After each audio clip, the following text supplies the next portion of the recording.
Welcome back to the morning show here on Arise News. It has been said that Nigeria came of age with the way it conducted the 2015 general election. Following those elections, power changed hands for the first time from one political party to the other. However, what has happened in the intervening period between the conclusion of that exercise and now continues to generate diverse reactions from a cross-section of Nigerians. Far from being a referendum on the Buhari administration, how exactly do most Nigerians feel about voting for continuity in governance? Has the government of the day truly delivered on its three-pronged programs of economy, security, and corruption? For some perspective on that and more, we are now being joined by a constitutional lawyer and public affairs analyst, Liborous Anegbette-Oshoma. Liborous, how are you? I'm okay. Good morning. Welcome to the morning show. My pleasure, always. Well, let's start with that, my intro. Do you think that the Buhari government has delivered on its promises, particularly in the key areas of security, the economy, and the war against corruption? No. No? No. To answer your question directly, no. How do you mean?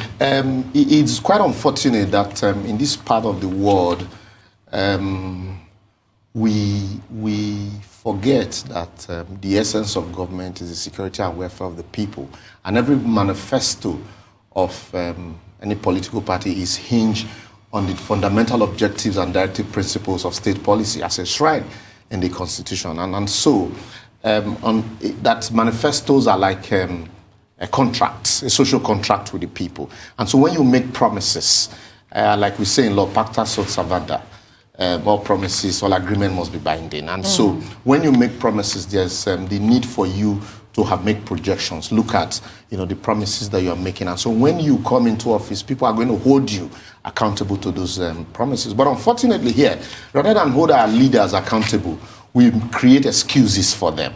And so it's been one excuse after the other right from the inception of this administration.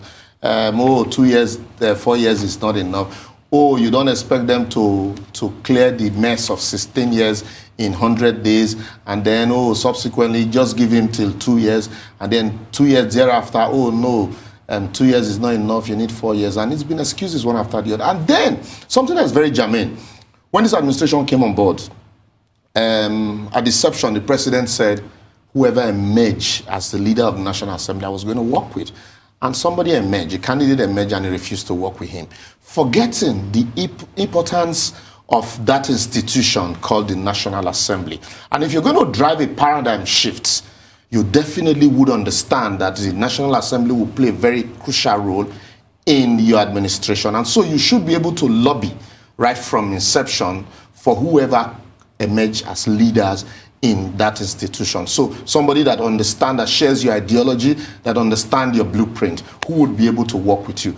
But because the government basically didn't, they were overwhelmed with the fact that they won an election. And so the first problem was, how do we share the loot? And so that was a big problem. I'll need you to break this down a little bit. I mean, on security, the government of the day insists that Boko Haram, which had been a major threat, has been technically defeated. Is that how you defeat? They go a step further and say that before they took over government, that Boko Haram had planted flags in some local governments, but that today Boko Haram is not in charge of any part of the sovereign territory of Nigeria. That's one. Two, on the war against corruption, they say they've done a lot, and they keep talking about it every day.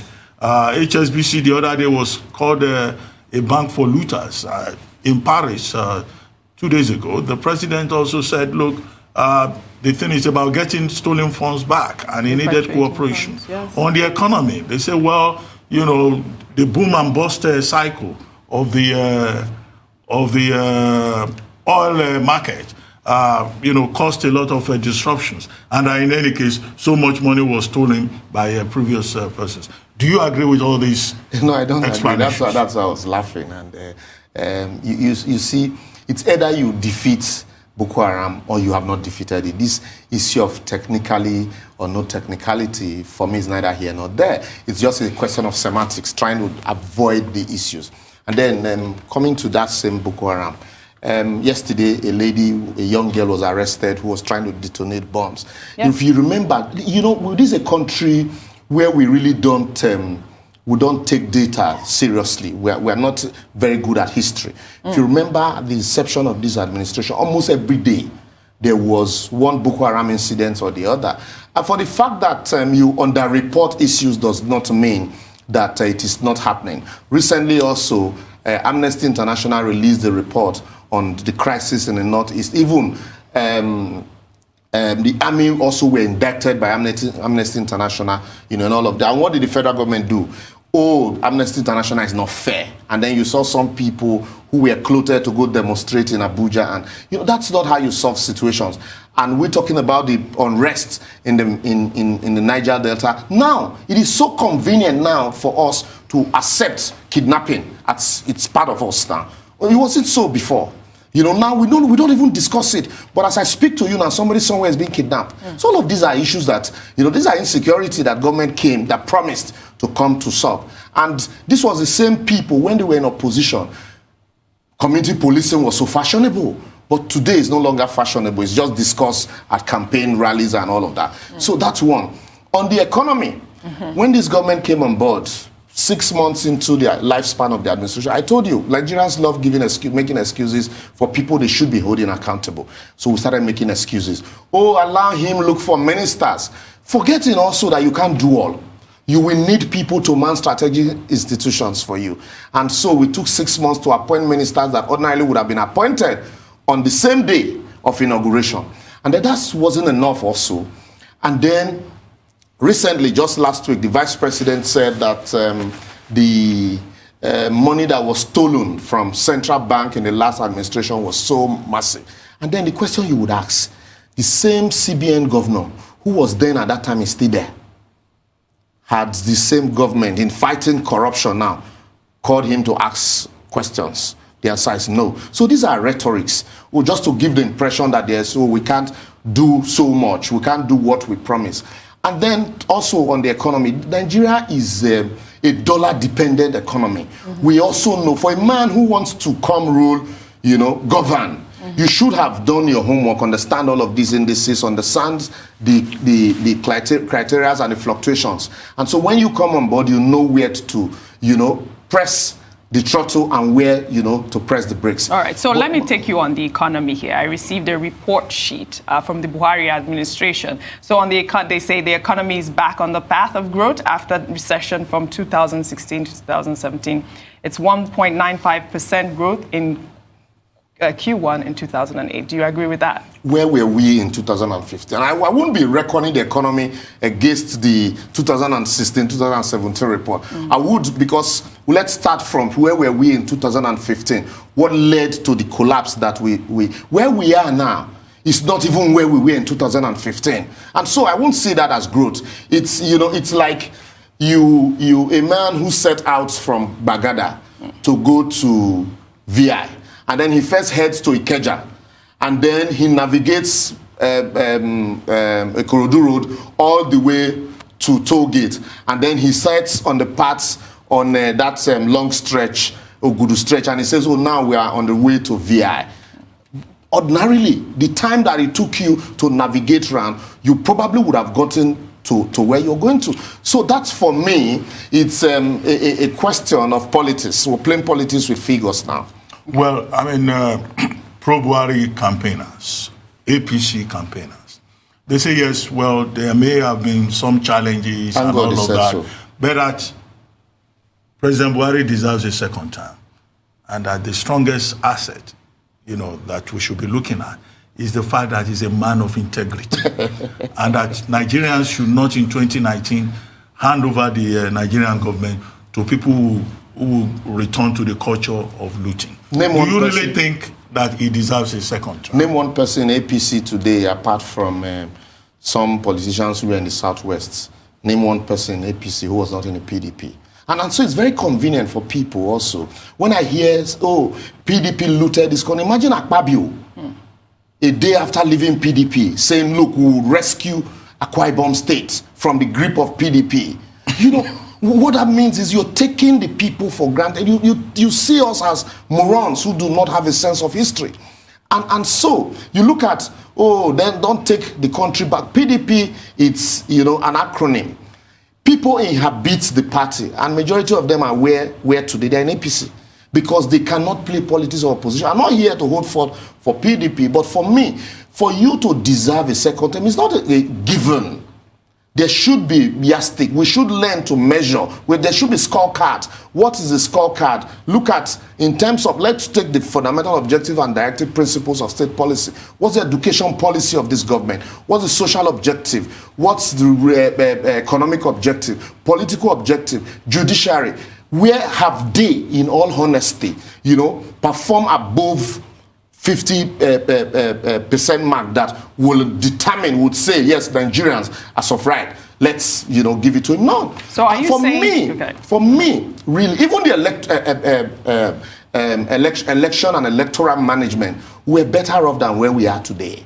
And so, the issue for me is, let power reside in the people. And the only way power can reside in the people is every 4 years, whoever you are, if you don't perform up to expectation, we'll ask you, we'll show you the door, and then bring in some other person. With that, the next man that is coming on board will know that power truly resides with the people, and whatever you do, the people must come first. And until we learn to do that, government would generally take us for granted and wait until a few days to election, and they begin to move around with trader money and all sorts, surreptitiously buying votes and giving the impression that yes, we're doing something, we're taking, development to the people at the grassroots. Well, you sound anti-APC, if I may say so. Yeah. We're assessing APC. Yeah. The same way people said I sounded anti-PDP when they were in government.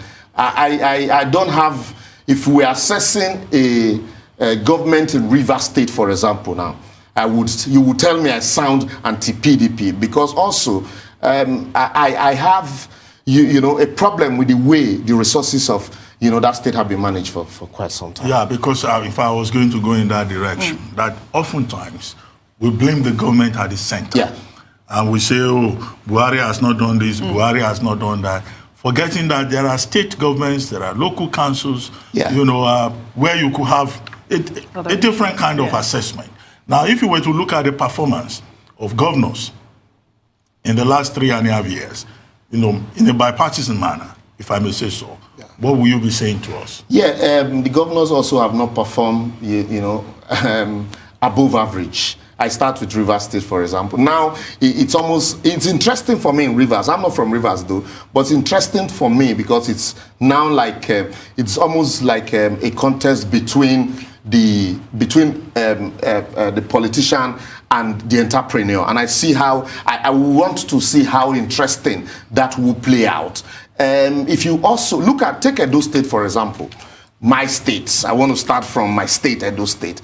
Year in, year out, you see the state government. We're very good with seminars, big slogans, seminars. At the end of the day, the question is it trickling down? Yeah. And people, there have been statements and clamor for, look, this government, you'll be signing all sort of memorandum of understanding and all of that. But there is something fundamentally wrong. The previous government of Anegbette-Oshoma, ran the state aground with loans and which was struggling to pay. It's easy for you to come out and say, yes, this is what we met on board. But because you were almost single-handedly imposed by Oshomole, you won't come out to do all of this because there are issues.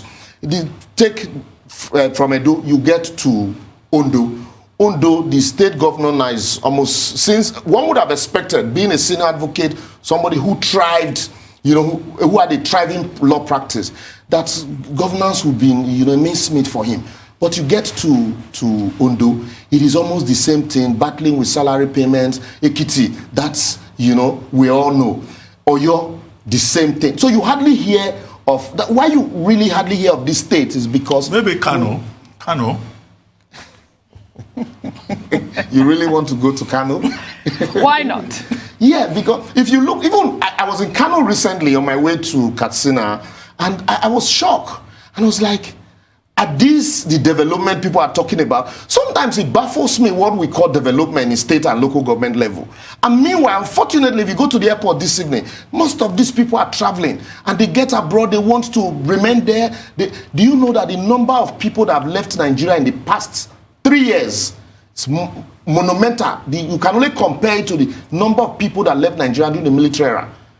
And so you wonder, what are the local government? Local government are non-existent in Nigeria. The states are just there as salary-paying agencies. Some of them can no longer even pay salaries. So you now begin to wonder, what are they for?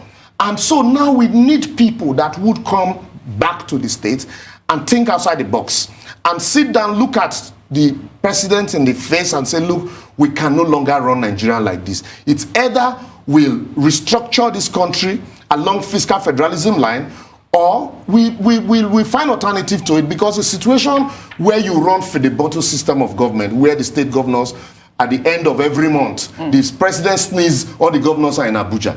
The president is shivering, all the governors are in Abuja. Just imagine, you know, the governor of California having to run to the center, you know, every now and then to beg President Trump for bailout or for whatever, to pay salaries. Okay. You know, so we need people who will be able to think outside the box. Businessmen who have succeeded in business, who knows that, look, you need to run government like government. All right, and let's the business of government should be run like business. Let's talk about the National Assembly, okay? Yeah. How would you rate the performance so far with this administration? Imagine, I asked somebody yesterday, I said, like my colleague that just left here, you know, I said, imagine a young man like this at the House of Rep. Imagine a Ruben Abati as chairman Senate Committee on Media and Publicity. Imagine a Patu Tommy as chairman Senate Committee on Appropriations. You think the president would look people like that in the eye and say, oh, look, I won't assent to this bill, or that you didn't do this well, or you do. These are people who will be thorough. So we need people at the National Assembly who will not be, you know, be in politics for politics' sake. Like Bafara once said, Abacha is my friend because he was interested in my business. And they asked him, what's your business? He said, politics. So to these people, politics is business. And so they get there. The first thing, the man spends $2 billion to become a senator. He wants to recoup. To him, it's business.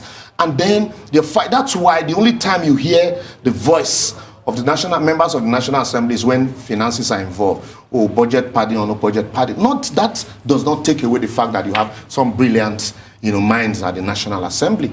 But we need also to be focusing on State House of Assembly. The State House of Assembly are worse. They are almost an apron string of the governor. And that's why in some cases, in some states like Lagos State, a godfather decide who goes and who should not go. And at the National Assembly level, we need to have people. Now we're running Nigeria as a big local government, where the president sits there as a local government chairman, and then every other person is either a caretaker committee or councillor. Recently, you had a Port Miami come to try to partner with MPA. And do you know the most fantastic thing about the team? They came with a team of 7, and all of them were experts in their various fields. And while they were delivering their positions, you know, and all of them were from the county, Board of County Commissioners, and you know, then when the representative of the Minister of Transport was called to make the statement, the first thing was thanking the amiable president who sees the need, and then the MPMD. And at the end of the day, the statement was bereft of anything, because we, you know, what we practice here is rentiarism. And so you have square pegs in round holes. You have the worst of us ruling the best of us. And until we get our elections right, that's why for me, I'm happy. Every 4 years, let's change the team. Let power reside in the people. And so when that happens, we'll be able to change those that represent us as the Senate. We'll be able to change those that represent us as the House of Assembly. But it will no longer be automatic. Oh, yes, I've been asked to come and go. That's what you hear. Yeah, I see you are very critical of the legislature too. But something happened this week. The Senate could not form a quorum. There were just, you know, about 10 plus members of the Senate available. The quorum is about 37. Yeah. And then they adjourned for 1 week. Is that right? Do you think we should find ourselves in a situation where senators cannot form a quorum? I am also very aware, I won't say I'm not aware of that a lot of them, because I interacted with a few who have been crisscrossing the length and breadth of the country, trying to, you know, cover up oversight functions that they have not done, you know, since the beginning of this year, because also they'll need to retire some of these oversight functions. The elections are around the corner. But to answer your question, it shouldn't be It shouldn't be, if oversight function should be within a specific period. And at the end of that period, if there is need for extension, that should be done, and not have this embarrassing situation where the Senate is to sit and in a Senate of 109 members, you could barely garner 15 people. Because now the world is a global village. With a click of the button anywhere in the world, you know what is happening in Nigeria. And so it's shameful and it's sad and it's laughable that somebody would, you switch on your TV and the Nigerian Senate cannot garner a quorum of 30-something members to sit. It's at that point that they remember, some people are performing oversight function. Well, you seem to be so critical of the Buhari administration. Let me just ask you, who do you think can replace him? You see, that's for me. Yeah. I can't tell you this is who can replace him. For me, let the people decide. That's why I'm very critical about elections and electioneering. No, I don't think we should run away from our question. Yeah. She's saying, look, we have so many presidential candidates. Yes, there are many candidates. Yeah, who do you prefer? There are many. For me, I look at who you say is your friend. No. Okay, no. So who do you prefer? For me, I've been juggling between Obieze Kwesili and Kingsley Moghalu. Okay. I would want a situation, if not for not an article. No. Why not Atiku of the PDP? Because these people are from the same stock. Make promises today, they get today and then the excuses. But unfortunately, these are the people that we are saddled with today. But you mentioned Obieze Kwesili and Kingsley Moghalu. Yeah, I would want people that understand, because I am in a hurry to see a better Nigeria. I no longer have time. So I can't no longer give another person 16 years. And so I would want people, the crisis we have today is first the structure and then the economy. We want people that understand the business of governance, the business of government. And so when you listen to these people talk, they take it like Richard Quest would say, they take it to the man on the street. And so you understand the details. But for these other people, it's about slogans. Don't worry, we will restructure. We'll give you federalism, we'll do this, we'll do that. The hows are missing. But for these two people, you have the hows and the when it can be done. And so that's why. Do you think INEC is really prepared to deliver a free, fair, and credible election? To a large extent, I will say yes. But the problem I have is with the security agencies, not even INEC. You remember what happened in Oshun? INEC, observers gave INEC kudos for their preparedness and how they've been able to deploy men and materials. But the security agencies were the problem in that election. And also I see them from the body language of the security agencies, and then the attitude of politicians. I see a situation where people would want to use insecurity, as opportunity to deploy securities that will intimidate people and then frustrate some processes. If you remember Rivers State election in 2015, it was security challenge that aided the massive rigging that took place in Rivers in 2015. Okay. And so if care is not taken, I see INEC, preparedness. But then I have a problem with the massive budget, feeding dogs, feeding horses, and begin to wonder, these dogs, were there no budget for them ordinarily before? If there were no election, wouldn't they have been fed on these days? Well, INEC says there is no such heading in its budget breakdown. No, there was no heading. Yes. Logistics, but the breakdown was, but forgetting the amount now for feeding of horses, and then feeding of dogs, patrol dogs, and then hiring of speedboats. Launch for security officials. I have monitored election, and I discovered that even these security officials, they are fed by party agents on the day of election, including INEC officials. All right, we don't have much time. What's your take on the issue on minimum wage, real quick? We continually remain a recurring decimal if we run government the way we run it, where there are no alternatives.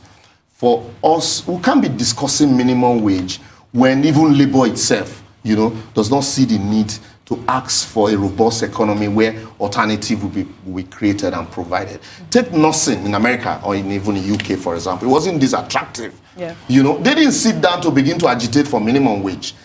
You know, when there were alternatives, people left those jobs and went to look for, you know, better paying jobs. And so what did this, you know, health sector do? They decided to make it attractive by upping the pay. So if you have the same alternatives here, people will stop working for government, and government on its own will sit down and say, you know what, we need to make government job attractive. But if government job is the only available means, that's when you begin to have this agitation for minimum wage, even 30,000 naira it's not a pay that will take you home. You imagine me paying my clerk 30,000 naira, and he lives in Alaba Okoko or Amuwo Odofin, Okoko Maiko or Ajangbadi, all the way from Victoria Island, and you take 30,000 naira, will take him home and feed him, you know, in a month. So we should begin to think outside the box, right. Learn to provide alternative, diversify the economy. When you do this, people naturally will not be looking for this handout that you give as minimum wage. Labour has given the federal government a December deadline. You know the controversy over the new national minimum wage. What advice will you be giving the president of Nigeria? Because it looks like nobody is certain what the president will eventually approve. The president should approve the 30,000 that his team recommended to him. So let's forget this ultimatum, no ultimatum. It's becoming, you know, a child's play. You set up a committee, and the committee recommended and signed the dotted lines with the labor organization, only for you to be dilly-dallying with it. And meanwhile, it wasn't even labor. Before now, the government had said from September 2018 that the new minimum wage was going to, you know, take effect. Labor started from 100,000 and then from 66,500. Okay, so 66,500, then to 50,000, and now to 30,000, and then was still waiting for labor to give ultimatum and shut down the entire country before you act. Oh, that's insensitive. Well, thank you very much, Liborous, for coming to the morning show. Thank I'm you. sure we'll invite you again. Yes. I see you are very passionate. It's been quite insightful to have you. Yes, really, Yes, really. thank you Thank very you much. so much. It's time now for a short break on the morning show.